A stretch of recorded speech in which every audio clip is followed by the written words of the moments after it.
sound right, boy. Oh no. Magandang araw mga kapositive. Ayan, it's me, Daddy Vlog, and welcome po. Mapagpalang araw sa inyo mga kapositive. And today, ang topic natin guys, magpapalit tayo ng carb. What? Hindi pala ako, pamangkin ko. Ang motor niya is, ano motor mo yan? Sunriser. Ito yung crossbreed. So, ayan mga kapositive, tinanggal niya na yung flarings kasi medyo not good na talaga yung carb niya. Lagi nang nag-overflow tsaka may tagas na. So, teka lang, kunin ko lang yung ipapalit nating carb. A few inches later. Ayan mga kapositive, habang tinatanggal niya yung may tamang carb. Meron namang maling card. Pero na lang may tama. Kung natatandaan nyo, ito yung carb nung nung Rusi Player. Ayan, maraming salamat sa nagbigay. So, kasama yung manifold. Kompleto to, kompleto. Maraming salamat sa iyo. At meron kaming pamalit na carb. Ayan, so ito yung ipapalit namin dun sa luma niya. Zoom natin ng konti. Ayan. So, di-drain muna yung gasolina.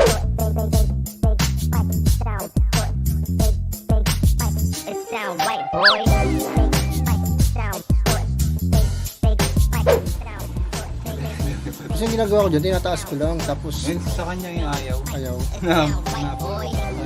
Diretso kasi minsan. Yung sa'yo din may parang May tag ito, may breather. Oo. Sabi mo lang.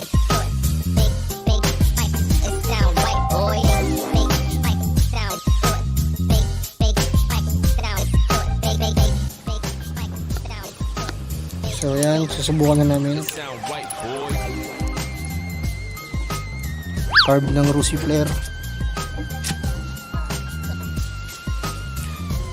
So, ito mga kapasitive, kung mapansin nyo yung needle niya, ayan, may adjustment siya. Kung gusto mo lang nakaangat o hindi.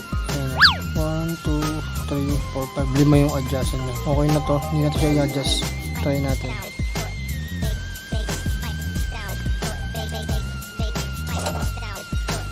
Pero malong.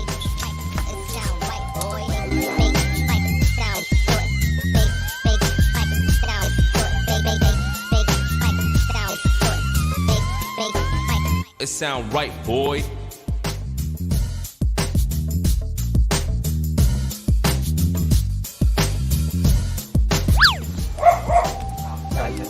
Kasya naman.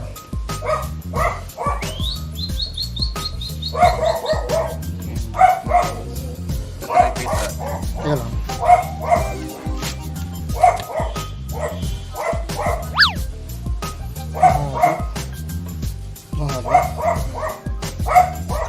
Bagay kasi pag nag-stay naman siya dito, hindi na siya lalabas.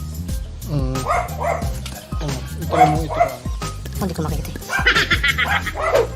Sige, try mo yan. Ayan. Malambot. Pero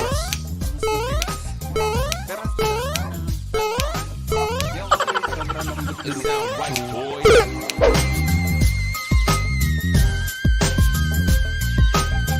Aba, swakto. Ayan, mga kapositive, kasi yung nakuha naming carb, Ito na salamat ha. hindi mo sinama yung Pang minor. Di joke lang, okay lang yun. pang-adjust ng minor dun sa stock. Buti naman, sakto. Ayan, sakto sa kanya. So, hindi na namin kailangan maghanap. Mukhang talagang sinukat eh. Oh. Good na good. Ang kaibahan lang nito mga kapositive, yung tawag dito, carb ng Rusi Player.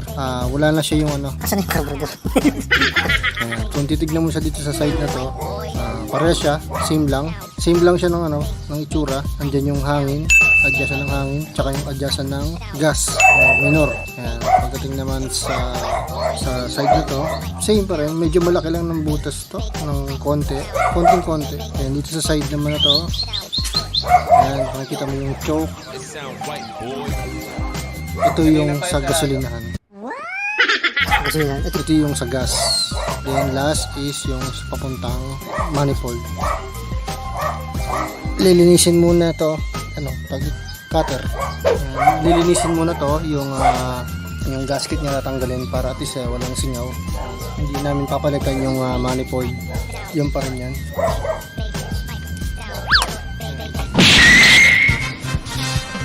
Kasya mo? Kasya oh. Hindi, para dito sa lahat. Ito yung ano.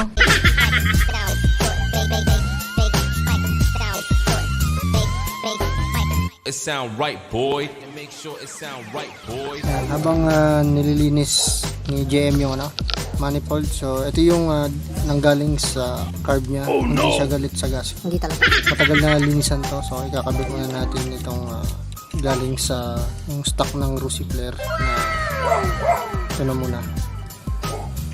Meanwhile. So habang nililinis ni JM yung manifold, dito muna tayo sa kabila. Ayan. Nagbabari ng makina dito. Eh. So anong findings kaya? Ano? Piston? Ano? Kabisan niyo baba makina guys eh. Nag-grinder rin ah. So okay na, malinis na yung manifold. Yung spacer. Ito. So, oo. Nakabot yun. Ito, parang sinuko. Oh, yan. It sound right, boys. Ano to? 150cc?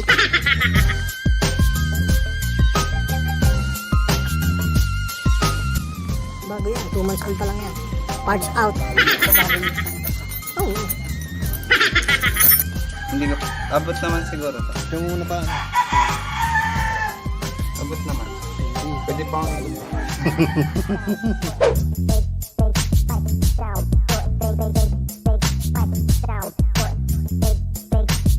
It sound right, boy.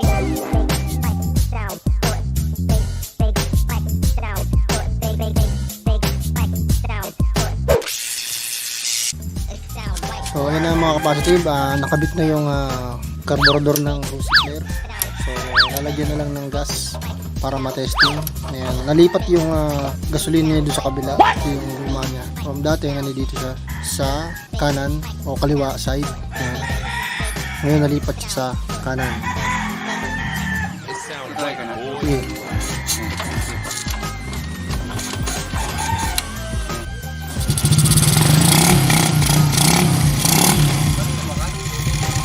yung makina ko lumakas.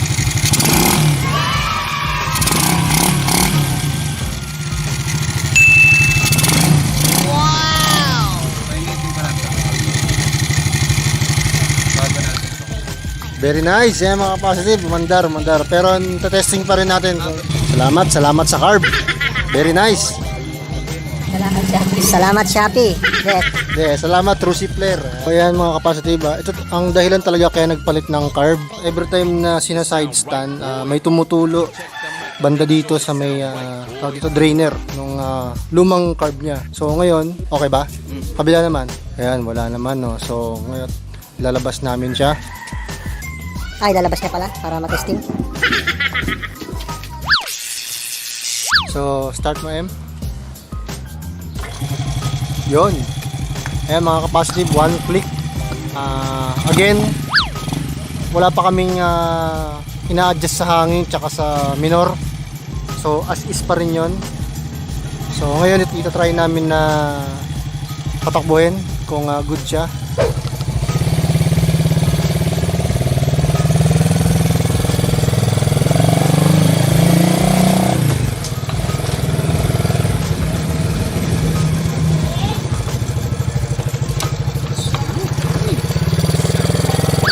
Game. Balit kami yan. Carb. 175.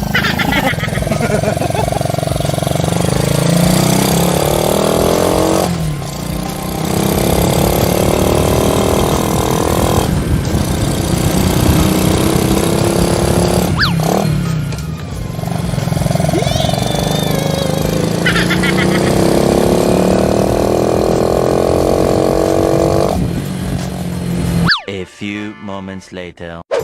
Na-test na namin mga kapasitive. Ayan, konting adjust na lang ng hangin tsaka minor.